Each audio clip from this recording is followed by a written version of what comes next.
Episode 5 examination, एक important event.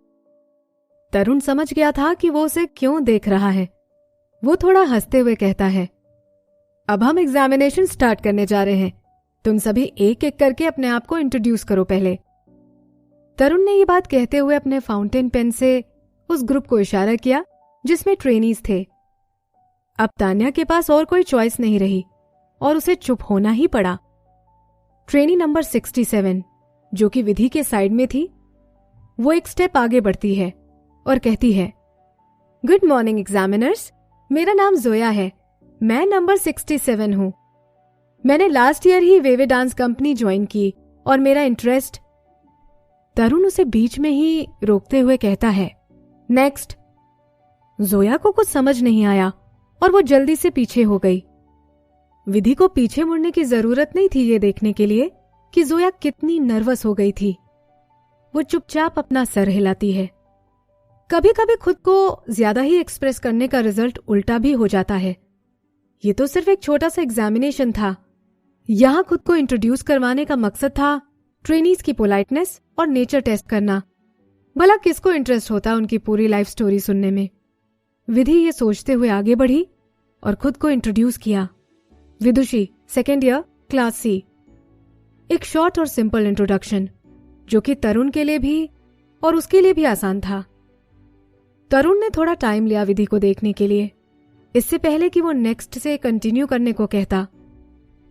Next trainee ने विधि के जितना छोटा इंट्रोडक्शन तो नहीं दिया, लेकिन उसने जोया की गलती से सीखा और अपने इंट्रोडक्शन को छोटा रखा। तरुण के एक्सप्रेशंस में एक सेटिस्फैक्शन दिखाई दिया और ऐसे ही बाकी ट्रेनीज ने भी किया, जिसका रिजल्ट ये हुआ कि सेल्फ इंट्रोडक्शन वाला पार्ट आसानी से पूरा हो गया था। अब नेक्स्ट स्टेज थी स्टैंडर्ड डांस परफॉर्मेंस की। स्टैंडर्ड डांस उसे कहा जाता है जब एक ट्रेनिंग कैंप में रोजाना अलग अलग टाइप के डांस सॉन्ग्स यूज किए जाते हैं। इसमें एग्जामिनर खुद ही एक रैंडम सॉन्ग पिक करेंगे ट्रेनीज की फाउंडेशन एबिलिटीज को टेस्ट करने के लिए। जैसा कि विधि सोच रही थी कि ट्रेनीज को तान्या की म्यूजिक वीडियो के लिए सेलेक्ट किया जा रहा है, तो जो भी स्टैंडर्ड डांस स्टाइल होगा वो तान्या के भड़कीले डांस स्टाइल के जैसा ही होगा। लेकिन तरुण ने जो सॉन्ग सेलेक्ट किया वो अनएक्सपेक्टेड था। ये स्लो डांस सॉन्ग था। विधि तान्या की तरफ नजरें करती है और देखती है कि तान्या को बिल्कुल भी इंटरेस्ट नहीं था। उसकी आंखें तो बस उस आदमी के ऊपर चिपकी हुई थी जो उसके सामने बैठा था। उसको बिल्कुल भी ये जरूरत नहीं लगी ये देखने की कि एग्जामिनेशन रूम में और क्या चल रहा है। वो आदमी जो मेन सीट पर बैठा था, उसने अपने चिन पर हाथ रखा और फिर तरुण ने ट्रेनीज से शॉट देने को कहा। म्यूजिक धीरे से बजना शुरू हो जाता है। विधि अपने साथ वालों को फॉलो करती है जैसे ही उन्होंने डांस शुरू किया, ताकि उसे कोई नोटिस ना कर सके। ये बिल्कुल ऐसा ही था जैसे कि कोई इंसान किसी काम को नहीं करना चाह रहा हो, लेकिन वो इतना भी बुरा ना करे जिससे कि दूसरे को ये बात पता ही नहीं लग पाए। लेकिन ऐसा करना काफी ज्यादा अजीब था। भले ही इस बात को सोचना ये दिखाता है कि विधि सब कुछ खुद के लिए ही चाहती थी, जैसे कि वो बहुत ज्यादा एहसानमंद थी क्योंकि तरुण ने एक स्लो सॉन्ग चूज किया।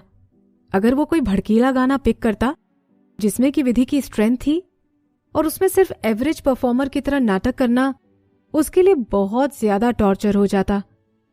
जैसे ही उसका माइंड इधर उधर जाने लगा, तुरंत ही स्टैंडर्ड डांस परफॉर्मेंस खत्म हो गई थी। विधि अपनी परफॉर्मेंस से सेटिस्फाइड थी। उसने देखा कि काफी सारे ट्रेनीज उसे पसंद नापसंद होने के नजरिए से उसकी तरफ देख रहे थे। अगर वो next free style dance segment में भी अच्छा परफॉर्म करती है तो वो आसानी से जीत जाएगी। सभी ट्रेनीज को 5 मिनट दिए गए अपने फ्री स्टाइल डांस के लिए, जिसमें उसके साथ कोई भी म्यूजिक नहीं होगा। तो वो सभी पूरी फ्रीडम के साथ जो चाहे वो डांस मूव्स कर सकते थे एग्जामिनर्स के सामने। हालांकि ट्रेनीज वही डांस सेगमेंट को परफॉर्म करते हैं जिसमें वो सबसे ज्यादा कॉन्फिडेंट होंगे, क्योंकि यही बेस्ट टाइम था एग्जामिनर्स को अपना टैलेंट दिखाने का। जैसे ही तरुण ने अनाउंस किया कि फ्री स्टाइल डांस सेगमेंट शुरू किया जाए, वैसे ही एक एक्साइटमेंट का माहौल बन गया था। जो भी ट्रेनीज बुरा फील कर रहे थे इस बात के लिए कि वो अपना स्किल नहीं दिखा पाए, वो अब अपने स्टैंडर्ड डांस परफॉर्मेंस के टाइम अपनी जगह लेते हैं और फोकस हो जाते हैं अपना बेस्ट देने के लिए। विधि को कोई फर्क नहीं पड़ा। वो सिर्फ अपने काम से मतलब रख रही थी और उसने एवरेज डांस स्टेप्स के साथ ही डांस किया। उसने वो डांस मूव्स काफी ध्यान से कोरियोग्राफ की हुई थी। जितने भी टाइम तक वो कोई मिस्टेक नहीं करती, वो तब तक वेवे डांस कंपनी के एंड ऑफ मंथ एग्जामिनेशन में लास्ट रैंक नहीं लाती। रही बात तान्या की एमवी सिलेक्शन की, तो उसमें वो बिल्कुल नहीं सेलेक्ट होगी। एग्जामिनेशन में पास हो जाना और एमवी सिलेक्शन में फेल हो जाना सबसे बेस्ट रहेगा। जैसे ही विधि ने अपना डांस पूरा किया सेटिस्फैक्शन के साथ, उसने अपना सर उठाया, सिर्फ उस मेन सीट पर बैठे हुए आदमी को देखने के लिए, जो कि उसकी ही तरफ देख रहा था। लेकिन पतले से ग्लास वाले चश्मों के पीछे वो उसका एक्सप्रेशन नहीं समझ पाई। जल्द ही उस आदमी ने अपनी नजरें उससे हटाई और अपने हाथ से अपने ग्लासेस को पुश किया और टर्न हुआ तरुण से कुछ कहने के लिए, वो भी धीमी आवाज में। तरुण ने हाँ कहने के बाद खड़ा हो गया और अनाउंस किया कि एग्जामिनेशन एंड हो गया है। विधि को समझ नहीं आ रहा था कि उस आदमी ने तरुण को क्या कहा था। वो उसके बारे में कुछ कह रहा था या सिर्फ उसने तरुण को एग्जामिनेशन एंड करने के लिए कहा। दूर से ऐसे देखना उस आदमी का विधि को थोड़ा परेशान कर रहा था, जबकि दूसरी तरफ ये सिर्फ एक मिसअंडरस्टैंडिंग भी हो सकती थी। विधि का ऐसा मानना था कि उसने जिस तरह का एवरेज डांस परफॉर्म किया था, अगर वो उसके बाद भी सेलेक्ट हो जाती है तो वेवी डांस कंपनी को बंद हो जाना चाहिए। और ऐसा भी हो सकता था कि वो आदमी तरुण से विधि की कुछ बुराई कर रहा हो। जैसे ही उसने इस बारे में सोचना शुरू किया तो उसे दूसरी बात ज्यादा सही लगी, जिससे उसे काफी रिलीफ मिला। जैसे ही विधि अपने ग्रुप के साथ बाहर निकलती है, वो कुछ ही स्टेप पीछे थी प्रिया को देखने से, जो कि उसका काफी देर से उस बड़े से हॉल में इंतजार कर रही थी। प्रिया उठती है और जंप करने के लिए तैयार रहती है, लेकिन विधि इस बार पूरी तरह तैयार थी। वो थोड़ा साइड हो जाती है, जिससे प्रिया विधि के ऊपर जंप नहीं कर पाती। प्रिया अपनी बड़ी बड़ी आंखों से विधि को देखते हुए थोड़ा सा मायूस होकर कहती है, विदुषी। विधि को जरा भी फर्क नहीं पड़ा और उसने मिनरल वाटर बॉटल ली जो प्रिया ने उसे दी। चलो अब कमरे में वापस चलकर खाना खाने से पहले नहा लेते हैं। प्रिया ने भी कोई ऑब्जेक्शन नहीं उठाया और उछलते हुए विधि के साथ चलने लगी। इस बच्ची के अंदर इतनी ज्यादा एनर्जी थी कि वो चुपचाप नहीं रह सकती थी।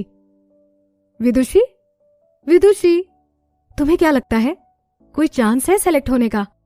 तुम्हें पता है कि सब कह रहे थे कि तान्या कितनी लकी है कि वो एमवी प्रोड्यूस करने जा रही है इस समय। स्टॉप।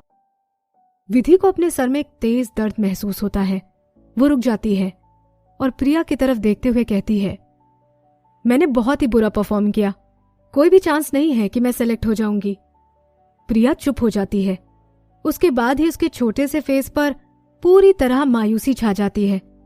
वो अपना सर स्क्रैच करने लगती है और विधि को कंसोल करने की कोशिश करती है। इट्स ओके विदुषी, कोई बात नहीं अगर तुम सेलेक्ट नहीं होती हो तो।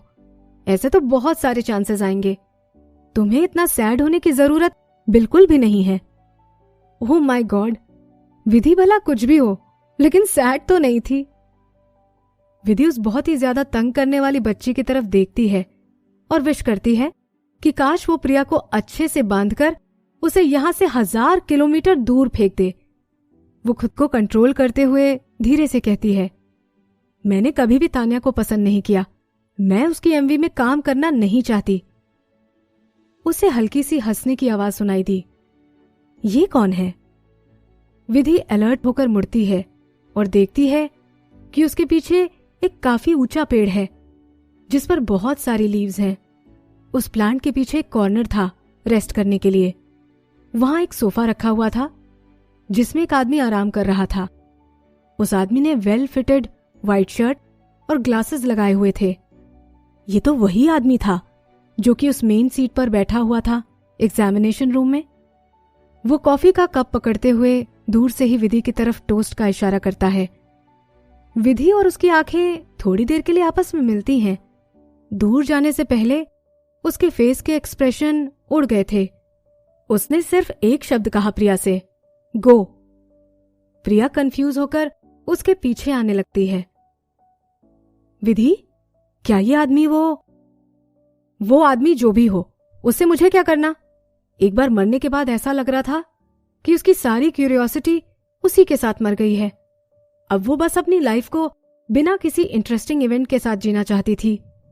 ऐसी चीजें जिनके बारे में हम पढ़ ही ना सके और जिन्हें हम समझ भी ना पाए, उससे तो यही बेटर रहेगा कि उनसे जितना पॉसिबल हो उतना दूर ही रहा जाए।